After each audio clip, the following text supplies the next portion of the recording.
राज्याचे महसूल मंत्री चंद्रशेखर बावनकुळे हे 31 जुलै व 1 ऑगस्ट रोजी 2 दिवसांच्या रायगड जिल्हा दौऱ्यावर आले असून या दौऱ्यात ते महसूल विभागाच्या कामकाजाचा सविस्तर आढावा घेत आहेत। जिल्ह्यातील विविध प्रशासकीय बैठका, महसूल योजनांची अंमलबजावणी आणि स्थानिक विकास कामांचा आढावा घेण्यासह विविध कार्यक्रमांना ते उपस्थित राहत आहेत। दौऱ्यादरम्यान रायगडातील स्टोन क्रशर व्यावसायिकांचे प्रलंबित ट्रेडिंग लायसन्स, सिडको क्षेत्रातील जमीन सपाटीकरणासंदर्भातील प्रश्न तसेच महसूल विभागाशी संबंधित विविध विषयांवर चर्चा होण्याची शक्यता आहे। यापूर्वी मंत्रालयात झालेल्या बैठकीत या प्रश्नांवर तातडीनं मार्ग काढण्याचे निर्देशही देण्यात आले होते।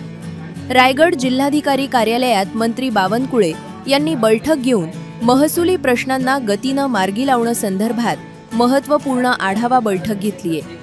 जिल्ह्यातील महसूल प्रशासन अधिक गतिमान करणं, नागरिकांच्या प्रलंबित महसुली प्रश्नांना गतीनं मार्गी लावणं आणि विविध शासकीय योजनांच्या प्रभावी अंमलबजावणीसाठी हा दौरा महत्त्वाचा मानला जात आहे। या ठिकाणी पाहणी केलं। राज्यामध्ये मुख्यमंत्री बळीराजा पांधन रस्ते योजना, शेत रस्ते योजना ही सुरू केलेली आहे। या योजनेच्या माध्यमातून रायगड जिल्ह्यातले जेवढे काही वहिवाटीचे रस्ते आहेत, शेत रस्ते आहेत, या रस्त्याला क्रमांक देणे, त्या रस्त्याचं मोजमाप करणे, मोजमाप करून दोन्ही बाजूला वृक्षारोपण करणे आणि मग त्या रस्त्याला 15 लाख रुपये प्रति किलोमीटर निधी देऊन त्या रस्त्याचं बांधकाम करणे, अशी योजना माननीय मुख्यमंत्री देवेंद्र फडणवीस यांच्या सूचनेनुसार आम्ही तयार केली आहे। रायगड जिल्ह्यामध्ये जवळपास 3000 शेत रस्ते आहेत। आमचे जिल्हाधिकारी यांनी त्याची आखणी केलेली आहे।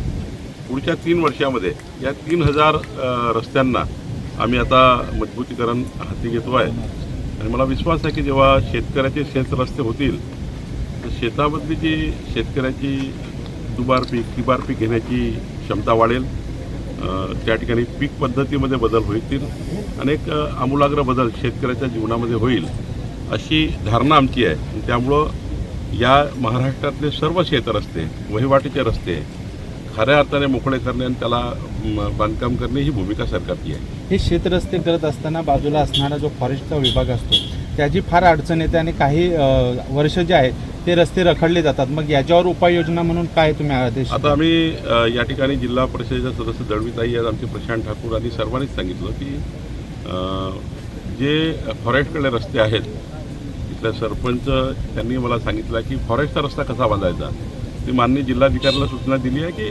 फॉरेस्टचा जो रस्ता बांधायचा असेल त्यांच्याकडनंच बांधकाम करून घ्या, त्याला लागणारा जो निधी आहे तो DPCच्या माध्यमातून किंवा सरकारच्या माध्यमातून त्यांना जमा करा फॉरेस्टला आणि तेवढा रस्ता फॉरेस्ट बांधेल आणि त्यामुळे हा प्रश्न सुटेल। ओके।